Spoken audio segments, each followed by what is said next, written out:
فأعوذ بالله السميع العليم من الشيطان الرجيم. بسم الله الرحمن الرحيم.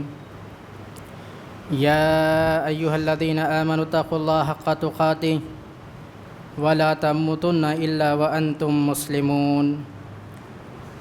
يا أيها الناس اتقوا ربكم الذي خلقكم من نفس واحدة وخلق منها زوجها وبث منهما رجالا كثيرا ونساء واتقوا الله الذي تساءلون به والأرحام إن الله كان عليكم رقيبا. يا أيها الذين آمنوا اتقوا الله وقولوا قولا سديدا يصلح لكم أعمالكم ويغفر لكم ذنوبكم ومن يطع الله ورسوله فقد فاز فوزا عظيما. ہر قسم کی تعریف، بڑھائی و کبریائی اس ایک اللہ وحدہ لا شریک کے لیے لائق اور سزاوار ہے، جو اللہ ساری کائنات کا خالق و مالک، رازق اور پالنہار بھی ہے۔ اللہ تعالیٰ کی اس مختصر سی تعریف کے بعد درود و سلام نازل ہوں تمام انبیاء علیہم الصلاۃ والسلام پر، خصوصاً میرے اور آپ کے آخری نبی سرور کونین تاجدار مدینہ احمد مجتبیٰ محمد مصطفیٰ صلی اللہ علیہ وسلم پر، اللہم صلی وسلم علی نبینا محمد۔ اس ناقص حمد و صلوات کے بعد حاضرین جمعہ و پردہ نشین خواتین اسلام، آج اس جمعہ کے موقع پر جس موضوع کو لے کر آپ کے پیش نظر کھڑا ہوا ہوں وہ موضوع ہے بڑے گناہ جن کو ہم نے معمولی سمجھ لیا ہے۔ جیسا کہ پچھلے 2 جمعہ اسی موضوع پر ہم لوگوں نے 10 بڑے گناہوں کو احادیث کی روشنی میں سنا تھا، اور پھر ان گناہوں پر اللہ تعالیٰ کے پاس کیا سزا ہے، کیا عذاب ہے، اس سے متعلق بھی ہم نے چند چیزوں کو سنا تھا۔ تو آئیے اسی سلسلے کو آگے بڑھاتے ہوئے بڑے گناہ جن کو آج ہم نے معمولی سمجھ لیا ہے، احادیث کی روشنی میں مزید ان گناہوں کو سننے کی کوشش کرتے ہیں۔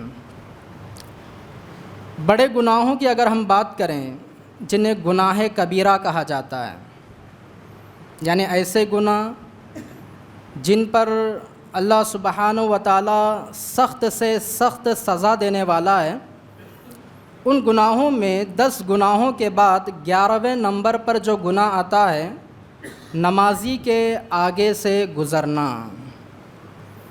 یعنی اگر کوئی نماز پڑھ رہا ہو، سامنے سے کوئی آدمی گزر جاتا ہے، تو یہ نمازی کے آگے سے گزرنا گناہ کبیرہ ہے، بڑا گناہ ہے۔ اس کی دلیل ابو داؤد کی حدیث ہے، ابو جہیم اس حدیث کے راوی ہیں۔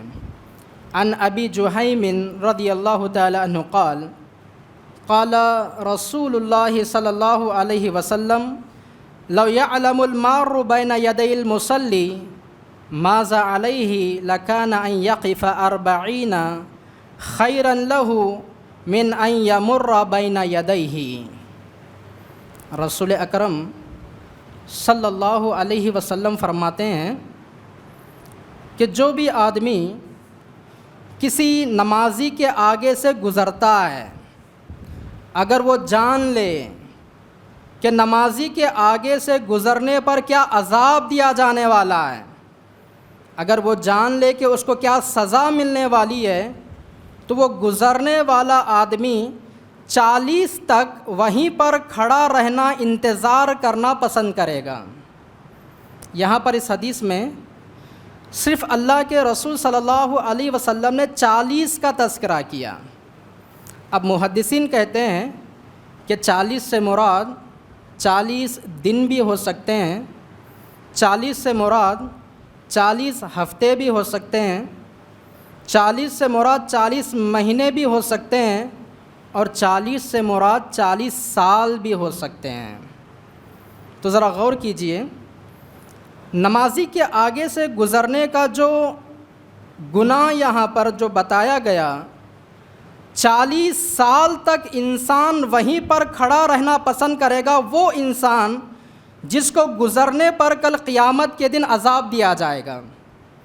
جب عذاب اس کو ہو رہا ہوگا تو وہ انسان یہ محسوس کرے گا کہ اے کاش میں نمازی کے آگے سے نہ گزرتا، اتنی بڑی سزا مجھے دی جائے گی، اتنا بڑا عذاب مجھے دیا جائے گا، مجھے نہیں معلوم تھا۔ اگر مجھے معلوم ہو جاتا تو میں 40 ہفتے 40 مہینے یا 40 سال تک وہیں پر کھڑا رہنا پسند کرتا، لیکن نمازی کے آگے سے میں نہیں گزرتا۔ کتنی بڑی بات ہے۔ آج ہم دیکھتے ہیں کہ لوگ اس گناہ کو گناہ ہی نہیں سمجھتے، حالانکہ نمازی کے آگے سے گزرنا بہت بڑا گناہ ہے، گناہ کبیرہ ہے۔ لوگ پیچھے نماز پڑھ رہے ہوتے ہیں، لوگ سلام پھیرنے کے فوراً بعد نمازیوں کے آگے سے گزرتے ہوئے چلے جاتے ہیں۔ ہم بیٹھے ہوئے ہیں، ہمارے پیچھے کوئی آدمی نماز پڑھ رہا ہے تو ہم اس کا کوئی خیال نہیں کرتے، وہاں سے اٹھ کر ہم چلے جاتے ہیں، یہ بھی نمازی کے آگے سے گزرنے کے برابر ہے۔ اور یہ گناہ نمازیوں کا آگے سے گزرنے والا جو گناہ ہے، حرمین میں ہمیں بہت زیادہ دیکھنے کو ملتا ہے۔ جو لوگ عمرہ اور حج کے لیے جاتے ہیں، خصوصیت کے ساتھ جو ہندوستان اور پاکستان اور بنگلہ دیش کے لوگ ہوتے ہیں، وہ لوگ وہاں پر نمازیوں کا کوئی خیال نہیں کرتے۔ لوگ نماز پڑھ رہے ہیں اور دوسرے لوگ ان کے آگے سے گزر رہے ہیں۔ یاد رکھ لیجئے، جب اس کی سزا دی جائے گی، جب اس کا عذاب دیا جائے گا، تو نمازی کے آگے سے گزرنے والا یہ خیال کرے گا کہ اے کاش میں وہیں پر کھڑا رہتا، 40 تک میں وہیں پر کھڑا رہتا تو یہ میرے لیے بہتر ہوتا۔ آج لوگوں کے پاس کچھ انتظار کرنے کے لیے ٹائم نہیں ہے، فوراً نماز ہونے کے بعد فوراً بھاگنے کی کوشش کرتے ہیں، نمازیوں کے آگے سے صفوں کو کاٹ کر جانے کی کوشش کرتے ہیں۔ آج 40 گھنٹے کہیں پر کھڑا ہونا ہمارے لیے مشکل ہو جاتا ہے، 4 گھنٹے ہمارے لیے کھڑا ہونا کہیں پر مشکل ہو جاتا ہے۔ کسی کیو میں ہم کھڑے ہوتے ہیں، 4 گھنٹے اگر ہم کنٹینیو کھڑے رہیں تو ہمارے پیروں میں درد ہونے لگتا ہے، لیکن اس ٹائم میں جب یہ سزا دی جا رہی ہوگی، انسان کہے گا کہ 40 سال بھی اگر مجھے کھڑا رہنا ہوتا تو میں کھڑے ہونے کو پسند کرتا، لیکن نمازی کے آگے سے میں نہیں گزرتا۔ اس کا ہمیں خیال کرنا چاہیے۔ نمازی کے آگے سے گزرنا بہت بڑا گناہ ہے۔ اسی طرح بڑے گناہوں میں 12ویں نمبر پر نماز میں امام کی اقتداء نہ کرنا بھی بڑا گناہ ہے۔ امام کی اقتداء کرنا ضروری ہے۔ اقتداء کا مطلب ہوتا ہے امام صاحب جیسے کر رہے ہیں ہمیں بھی ویسے ہی کرنا ہے، لیکن امام صاحب جو کام کریں گے ان کے کام کے بعد ہمیں وہ کام کرنا ہے، اسے اقتداء کہتے ہیں۔ یعنی امام صاحب اگر رکوع میں جاتے ہیں، جب تک وہ مکمل رکوع میں نہیں جائیں گے تب تک مقتدی رکوع میں نہیں جائے گا۔ امام صاحب جب تک سجدے میں نہیں جائیں گے تب تک مقتدی سجدے میں نہیں جائے گا۔ جب تک امام صاحب سجدے سے سر نہیں اٹھائیں گے، رکوع سے سر نہیں اٹھائیں گے، تب تک مقتدی اپنے سر کو نہیں اٹھائے گا۔ اگر کوئی انسان نماز میں امام کی اقتداء نہیں کرتا، یعنی امام سے پہلے سر کو اٹھا دیتا ہے، تو یہ بڑا گناہ ہے۔ اس کی دلیل مسلم شریف کی حدیث ہے، ابو ہریرہ رضی اللہ تعالی عنہ حدیث کے راوی ہیں، ان ابی ہریرہ رضی اللہ تعالی عنہ قال قال رسول اللہ صلی اللہ علیہ وسلم اما یخشى الذی یرفع رأسه قبل الامام ان یحول اللہ رأسہ رأس حمار۔ رسول اکرم صلی اللہ علیہ وسلم نے فرمایا کہ جو آدمی امام سے پہلے اپنے سر کو اٹھا لیتا ہے، ایسے آدمی کو ڈرنا چاہیے کہ اللہ تعالیٰ اس کے سر کو گدھے کے سر جیسا بنا دیں گے۔ سزا بھی یہاں پر سنائی گئی۔ جو لوگ امام سے پہلے حرکت کرتے ہیں، امام سے پہلے رکوع میں چلے جاتے ہیں، امام سے پہلے اپنے سر کو اٹھا لیتے ہیں، حدیث میں اللہ کے رسول صلی اللہ علیہ وسلم نے فرمایا کہ ایسے لوگوں کو ڈرنا چاہیے کہ اللہ تعالیٰ ان کے سروں کو گدھے کے سر جیسا بنا دے گا۔ آج ہم دیکھتے ہیں کتنے لوگ جلد بازی میں نماز پڑھتے ہیں، امام صاحب نے ابھی سر نہیں اٹھایا، لوگ اپنے سروں کو اٹھا دیتے ہیں۔ امام صاحب ابھی سجدے میں نہیں گئے، لوگ فوراً ان سے پہلے سجدے میں جانے کی کوشش کرتے ہیں۔ بہت جلد بازی کے ساتھ لوگ نماز پڑھتے ہیں، امام کی اقتداء نہیں کرتے۔ امام کی اقتداء نہ کرنا گناہ کبیرہ ہے، بڑا گناہ ہے۔ اسی طرح بڑے گناہوں کی اگر ہم بات کریں جن کو آج ہم نے معمولی سمجھ لیا ہے، تو ان میں سے 13ویں نمبر پر تکبر، گھمنڈ اور غرور کرنا، یہ بھی بڑا گناہ ہے۔ جو لوگ اپنے آپ کو بڑا سمجھتے ہیں، گھمنڈ اور تکبر کرتے ہیں، ان سے متعلق مسلم شریف کی ایک حدیث ہے۔ حارثہ بن وہب اس حدیث کے راوی ہیں۔ ان حارثة بن وہب انہ سمع النبی صلی اللہ علیہ وسلم قال الا اخبرکم من اہل النار قالوا بلا قال کل عتل جواز مستکبر۔ رسول اکرم صلی اللہ علیہ وسلم نے فرمایا، اے صحابہ، کیا میں تمہیں جہنمیوں کے بارے میں نہ بتاؤں؟ یعنی کون لوگ ہیں جو جہنم میں جائیں گے، کیا میں تمہیں خبر نہ دوں؟ صحابہ نے کہا، اے اللہ کے رسول ضرور بتائیے، کون لوگ جہنم میں جائیں گے؟ رسول اکرم صلی اللہ علیہ وسلم نے فرمایا، کل عتل، ہر وہ آدمی جو سخت مزاج ہے، چڑچڑا مزاج ہے، جواز مستکبر، ہر وہ آدمی جو تکبر کرنے والا ہے، غرور اور گھمنڈ کرنے والا ہے، ایسے لوگ جہنم میں جائیں گے، رسول اکرم صلی اللہ علیہ وسلم نے فرمایا۔ آج اللہ سبحانہ و تعالیٰ کسی کو کچھ مال دے دیتے ہیں تو بندہ اپنے مال پر غرور، گھمنڈ اور تکبر کرتا ہے۔ کسی کے پاس کچھ جائیداد ہے تو جائیداد پر کسی کو تکبر اور گھمنڈ و غرور ہے۔ اللہ نے کسی کو کچھ خوبصورت بنا دیا تو انسان اپنی خوبصورتی پر تکبر کرتا ہے۔ کسی کو اللہ نے علم دے دیا تو اپنے علم پر انسان غرور کرتا ہے۔ کسی کو اللہ نے کچھ عہدہ دے دیا، منصب دے دیا، کچھ بڑا بنا دیا، اپنے عہدے اور منصب پر آج لوگ غرور، گھمنڈ اور تکبر کر رہے ہیں۔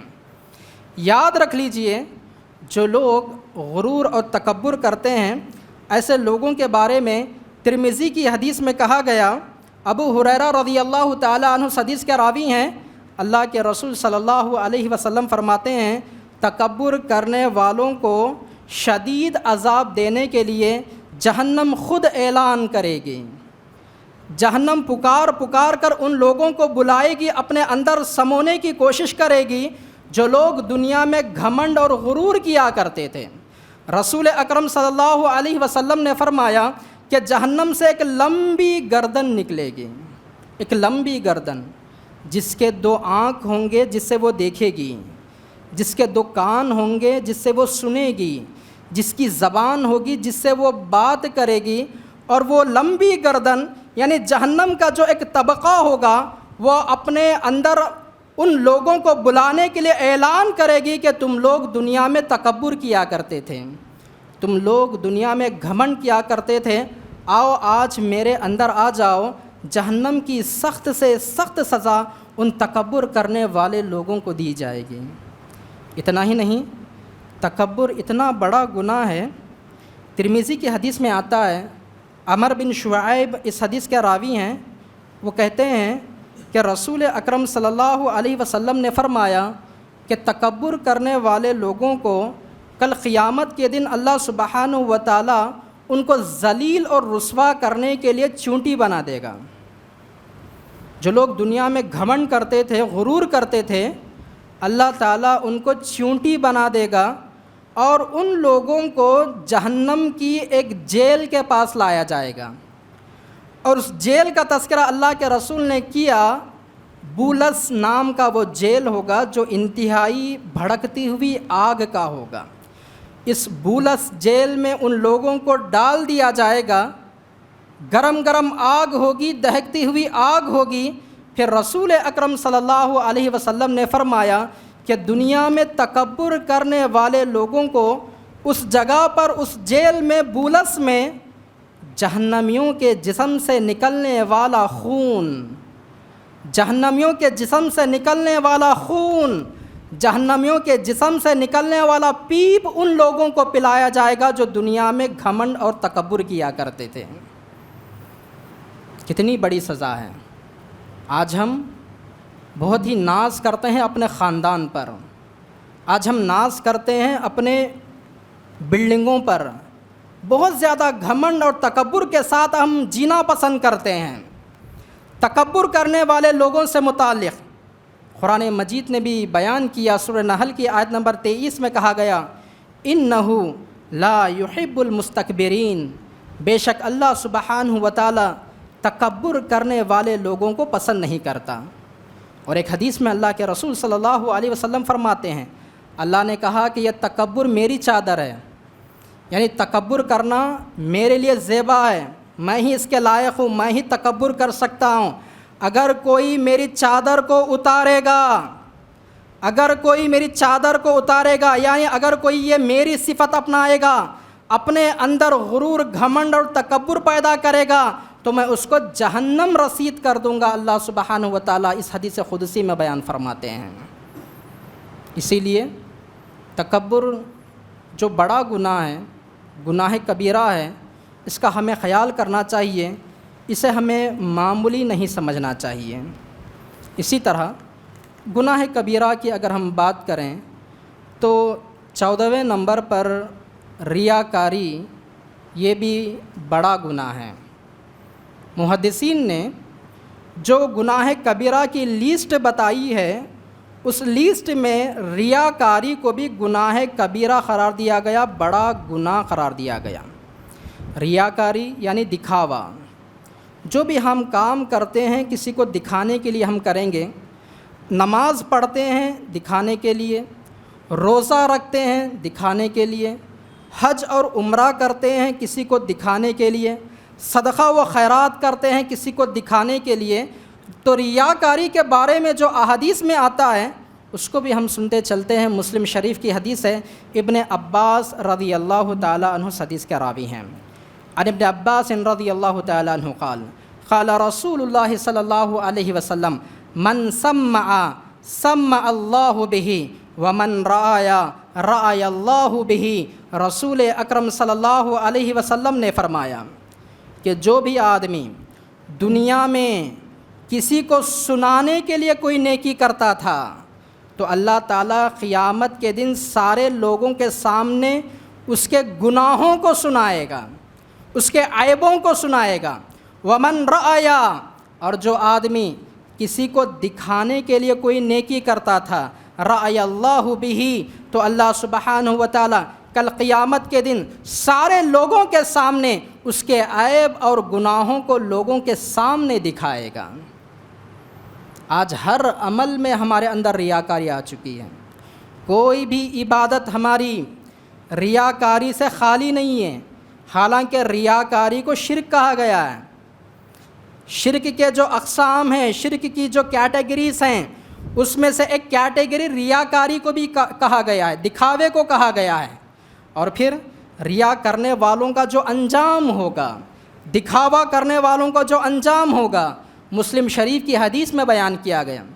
ابو ہریرہ رضی اللہ تعالیٰ عنہ روایت کرتے ہیں، رسول اکرم صلی اللہ علیہ وسلم نے فرمایا کہ کل آخرت میں قیامت کے دن ایک شہید کو اللہ سبحانہ و تعالیٰ کے پاس لایا جائے گا۔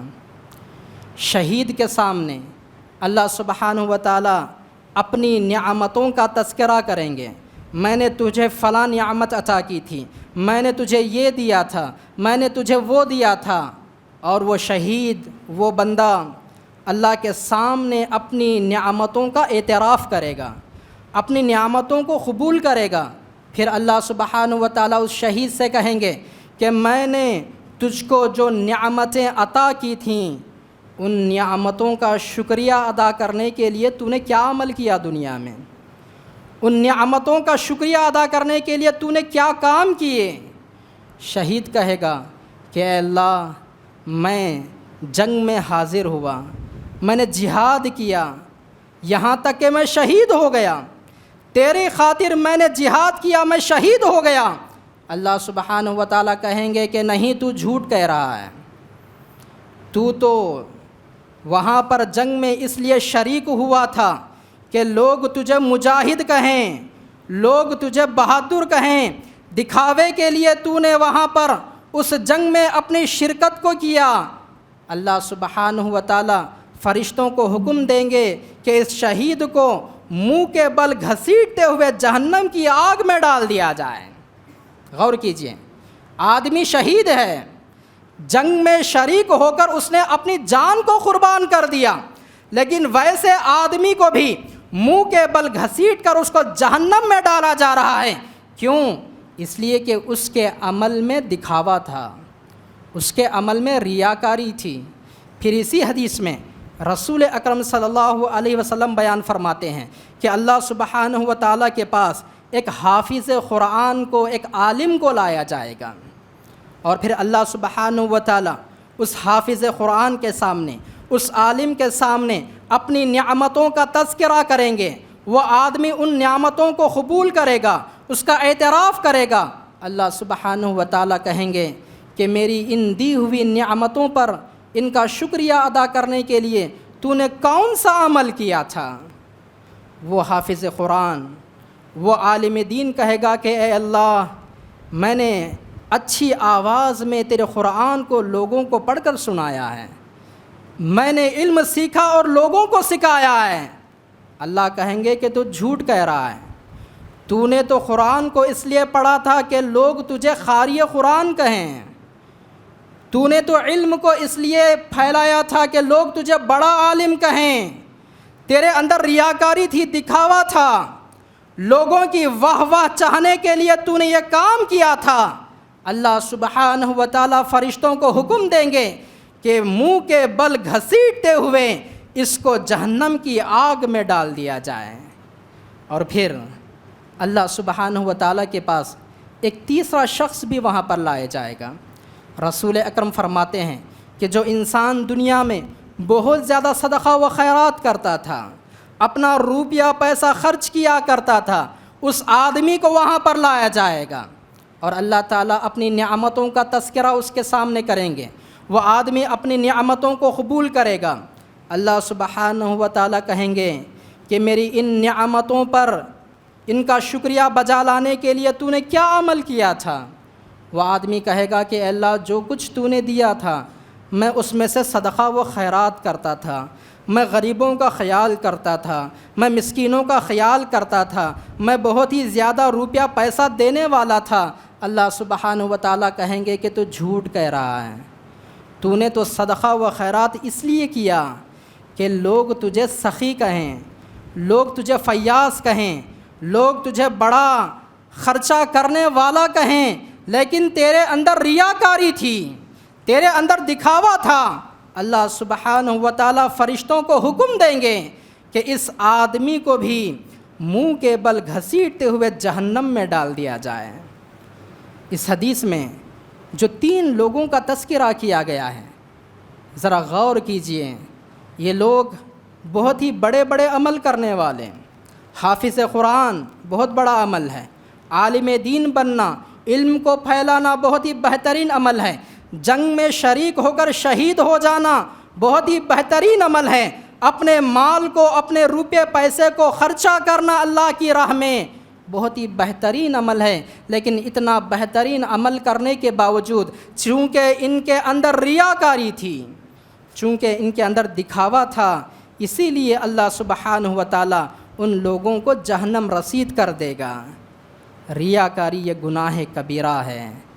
آج ہمارا ہر معاملہ، ہر کام ریاکاری سے بھرا ہوا ہے۔ آج لوگ صدقہ و خیرات کرتے بھی ہیں تو ریاکاری کے طور پر ایک سیلفی لے لیتے ہیں، صدقہ و خیرات کرتے ہیں تو پھر فوٹوؤں کے انبار وہاں پر لگ جاتے ہیں، نیوز پیپرز میں دیتے ہیں، ہم نے بیواؤں کی مدد کی، ہم نے یتیموں کی مدد کی، ہم نے ان لوگوں کو راشن دیا، ہم نے ان لوگوں کو کھانے پینے کا سامان دیا۔ لوگ آج بس ریاکاری میں مبتلا ہو کر اپنے اعمال کو بجا لا رہے ہیں۔ یاد رکھ لیجئے، ریاکاری جس کے اندر آ جائے اس کا کوئی عمل اللہ کے پاس قبول ہونے والا نہیں۔ اگر ہم عمرہ اور حج کرنے والوں کی بات کریں تو کوٹ کوٹ کر ایسے لوگوں کے اندر ریاکاری دیکھنے کو ملتی ہے۔ جو لوگ عمرہ کو جانا چاہتے ہیں، جو لوگ حج کو جانا چاہتے ہیں، وہ لوگ دعوتوں پر دعوتیں اپنے گھروں میں ارینج کرتے ہیں، کیونکہ لوگوں کو معلوم ہو کہ ہم لوگ عمرہ کے لیے جا رہے ہیں، لوگوں کو معلوم ہو کہ ہم لوگ حج کے لیے جا رہے ہیں۔ جب حج سے واپس آتے ہیں پھر وہاں پر شہرت کے نمونے دیکھنے کو ملتے ہیں، یہاں تک کہ یہ بھی دیکھا گیا بہت سارے لوگ حج اور عمرہ کو جانے سے پہلے نیوز پیپرز میں اشتہار دیتے ہیں، ہم حج کو جا رہے ہیں، ہم عمرہ کو جا رہے ہیں۔ دکھاوا کر کے اگر ہم جائیں گے، حج کرنے میں انسان کے 2.5 لاکھ سے 4 لاکھ تک خرچ ہوتے ہیں، عمرہ کرنے میں انسان کے 50,000 سے 1 لاکھ تک خرچ ہوتے ہیں۔ اتنی بڑی رقم کو خرچ کرنے کے باوجود، وقت لگانے کے باوجود، یہاں سے وہاں سفر کر کے جانے کے باوجود اللہ سبحانہ و تعالیٰ کے پاس ہمارا ایک عمل بھی قبول ہونے والا نہیں اگر ہم نے دکھاوے کے لیے وہ کام کیا ہوگا۔ اگر ریاکاری اور شہرت، ریا و نمود ہمارے اندر پیدا ہو جائے تو پھر کوئی چیز ہماری قابل قبول اللہ سبحانہ و تعالیٰ کے پاس نہیں ہے۔ اسی طرح گناہ کبیرہ، بڑے گناہوں میں سے 15ویں نمبر پر اولاد کو قتل کرنا ہے۔ اولاد کو قتل کرنا بڑا گناہ ہے۔ ہم سنتے ہیں کہ زمانے جاہلیت میں اللہ کے رسول صلی اللہ علیہ وسلم کے زمانے میں لوگ اپنی اولاد کو قتل کرتے تھے۔ وہ تو جاہلیت کا زمانہ تھا، لوگ ان پڑھ تھے، دین سے نابلد تھے۔ وہ لوگ پیدا ہونے کے بعد اپنی اولاد کو زندہ زمین میں دفن کر دیا کرتے تھے، اپنی اولاد کو قتل کر دیا کرتے تھے۔ لیکن آج کے اس ماڈرن زمانے میں علم ہونے کے باوجود، ایجوکیشن ہونے کے باوجود لوگ زمانے جاہلیت سے بدترین کام آج کر رہے ہیں۔ وہ لوگ تو پیدا ہونے کے بعد قتل کرتے، لیکن آج کے لوگ علم ہونے کے باوجود اولاد کو پیدا ہونے سے پہلے اپنے ماؤں کے پیٹ میں اس کو قتل کر دیتے ہیں۔ کہیں آپریشن کر کے اولاد کو ختم کر دیا جاتا ہے، کہیں پریگننٹ عورت کو دوائیاں دے کر اولاد کو ختم کر دیا جاتا ہے۔ اولاد کو قتل کرنا گناہ کبیرہ ہے۔ دلیل مسلم شریف کی حدیث ہے، ابن مسعود رضی اللہ تعالیٰ عنہ حدیث کے راوی ہیں۔ عن ابن مسعود رضی اللہ تعالیٰ عنہ قال قال سئلت رسول اللہ صلی اللہ علیہ وسلم ای الذنب اعظم عند اللہ قال ان تجعل للہ ندا وهو خلقك قال قلت له ان ذلك لعظیم قال قلت ثم ای قال ثم ان تقتل ولدك مخافة ان يطعم معك۔ رسول اکرم صلی اللہ علیہ وسلم سے ابن مسعود رضی اللہ تعالی عنہ نے سوال کیا، پوچھا ای الذنب اعظم، اے اللہ کے رسول سب سے بڑا گناہ کون سا ہے؟ اللہ کے رسول نے فرمایا سب سے بڑا گناہ یہ ہے کہ تم اللہ کے ساتھ کسی کو شریک کرو، یعنی شرک سب سے بڑا گناہ ہے۔ پھر صحابی کہتے ہیں، ابن مسعود کہتے ہیں میں نے اللہ کے رسول سے پوچھا ثم ایو، اے اللہ کے رسول شرک کے بعد سب سے بڑا گناہ کون سا ہے؟ اللہ کے رسول صلی اللہ علیہ وسلم نے فرمایا کہ شرک کے بعد سب سے بڑا گناہ یہ ہے کہ تم اپنی اولاد کو قتل کرو اس ڈر سے کہ تمہاری اولاد تمہارے ساتھ کھائے گی۔ یعنی آج کا جو ہمارا ماحول ہے اس حدیث پر بالکل فٹ بیٹھتا ہے۔ آج لوگ جو نسل کشی کر رہے ہیں، جو آپریشن کر کے اپنی اولاد کو ختم کر رہے ہیں، وجہ کیا ہے؟ لوگ یہ خیال کرتے ہیں کہ اگر ہماری اولاد زیادہ ہو جائے تو ہم ان کا خرچ کیسے سنبھالیں گے، ہم ان کو کہاں سے لا کر کھلائیں گے۔ معاشی حالت کی کمزوری کی بنا پر لوگ یہ خیال کرتے ہیں کہ اگر ہماری زیادہ اولاد ہو گئی تو ہم ان کے پڑھانے کا خرچہ کہاں سے لائیں گے، ان کے پالنے کا خرچہ ہم کہاں سے لائیں گے۔ رسول اکرم صلی اللہ علیہ وسلم نے واضح طور پر یہاں پر بیان فرما دیا کہ تم اپنی اولاد کو اس ڈر سے قتل کرو کہ تمہاری اولاد تمہارے ساتھ کھائے گی، تو یہ سب سے بڑا گناہ ہے، شرک کے بعد والا گناہ ہے، رسول اکرم صلی اللہ علیہ وسلم فرماتے ہیں۔ اور پھر سورہ بنی اسرائیل آیت نمبر 31 میں اللہ تعالیٰ نے کہا وَلَا تَقْتُلُوا أَوْلَادَكُمْ خَشْيَةَ إِمْلَاقٍ، اے لوگوں تم لوگ اپنی اولاد کو کھانے کے ڈر سے قتل نہ کرو، روزی روٹی کے بارے میں ڈرتے ہوئے تم اپنی اولاد کو قتل نہ کرو۔ نَحْنُ نَرْزُقُهُمْ وَإِيَّاكُمْ، تمہاری اولاد کو بھی ہم کھلاتے ہیں اور تم کو بھی ہم کھلاتے ہیں، رزق دینا ہماری ذمہ داری ہے۔ اللہ سبحانہ و تعالیٰ ایک جانور کو بھی بھوکا نہیں رکھتا، پرندوں کو بھوکا نہیں رکھتا، چٹانوں میں رہنے والے کیڑے مکوڑوں کو بھی اللہ تعالیٰ روزی روٹی پہنچاتا ہے۔ یہ تو انسان ہے، اشرف المخلوقات ہے، انسان کو اللہ تعالیٰ کہاں بھوکا رکھے گا۔ انسان اگر اولاد کو اپنے معاشی حالت کے بارے میں ڈرتے ہوئے ختم کرتا ہے، جیسا کہ آج کا نعرہ ہے کہ ہم دو ہمارے دو، ہم دو ہمارے دو۔ ایک زمانہ تھا مسلمانوں کے گھروں میں 8-8 10-10 بچے نظر آتے تھے، آج ماحول 2 اور 1 پر آ کر ٹک گیا ہے۔ میاں اور بیوی دونوں بیٹھ کر پلاننگ کرتے ہیں، زیادہ بچے ہو گئے تو ہم ان کو کیسے پالیں گے، زیادہ بچے ہو گئے تو ہماری ڈیوٹی میں ڈسٹرب ہو جائے گا۔ عورت ماں جو اپنے بچوں کے لیے دل میں ایک درد رکھتی ہے، لیکن آج کی ماڈرن مائیں آج یہ سوچتی ہیں کہ میرے زیادہ بچے ہو گئے تو پھر میرا کیا ہوگا، میں ان کو کیسے کھلاؤں گی، کیسے پلاؤں گی، کیسے میں ان کو ٹائم دوں گی۔ واٹس ایپ پر مجھے 2 گھنٹے بیٹھنا ہے، اگر 4 بچے ہو گئے تو پھر کیسے میں واٹس ایپ پر بیٹھوں گی۔ مجھے فنکشن ہال جانا ہے، ہر پارٹی کو مجھے وہاں پر داخل ہونا ہے، ہر پارٹی کو وہاں پر جوائن میں نے کرنا ہے، اگر میری زیادہ اولاد ہو گئی تو مجھے ٹائم نہیں ملے گا۔ آج کی ماؤں کی یہ حالت ہے، یہ درگت ہے۔ آج وہ مائیں اور وہ باپ اس بات کو یاد رکھ لیں، اللہ کے رسول صلی اللہ علیہ وسلم نے ایک حدیث میں بیان فرمایا ان اللہ حرم علیکم عقوق الامہات ووعد البنات، اللہ سبحانہ و تعالیٰ نے تمہارے اوپر حرام قرار دیا ہے۔ کس چیز کو؟ اپنی اولاد کو قتل کرنا تمہارے اوپر حرام قرار دیا ہے۔ آج دواؤں کے ذریعے جو بچوں کو ختم کیا جا رہا ہے، آپریشن کر کے جو بچوں میں کمی کی جا رہی ہے، یہی اولاد کو قتل کرنا ہے۔ اس ٹائم میں زندہ درگور کرتے تھے، پیدا ہونے کے بعد مارتے تھے، لیکن آج معصوم جانوں کو پیدا ہونے سے پہلے ہی ماؤں کے پیٹ میں مار دیا جا رہا ہے۔ اللہ سبحانہ و تعالیٰ نے قرآن مجید میں بھی کہا کہ جو بھی اولاد اس کو مار دیا گیا، جو بھی اولاد اس کو ختم کر دیا گیا، کل اس اولاد کو اللہ سبحانہ و تعالیٰ پیدا کرے گا، آخرت میں اس کو پیدا کرے گا اور اس سے پوچھے گا کہ اس کو کس گناہ کی پاداش میں قتل کیا گیا، کیا وجہ تھی۔ ماں باپ کو پوچھے گا کیا وجہ تھی کہ تم نے اس کو قتل کیا، کیا وجہ تھی کہ تم نے اس کو دنیا میں آنے ہی نہیں دیا۔ آج کا ماحول ہمارا بہت ہی بگڑا ہوا ہے، آج ہمیں اس بات کا خیال کرنا چاہیے۔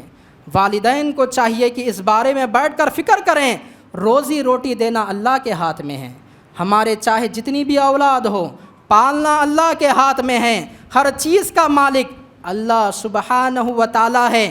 اگر ہم اپنی تقدیر کو لکھنے بیٹھ جائیں تو ہم سے بڑا گنہگار کوئی نہیں ہوگا۔ تقدیر کو لکھنے والا اللہ ہے۔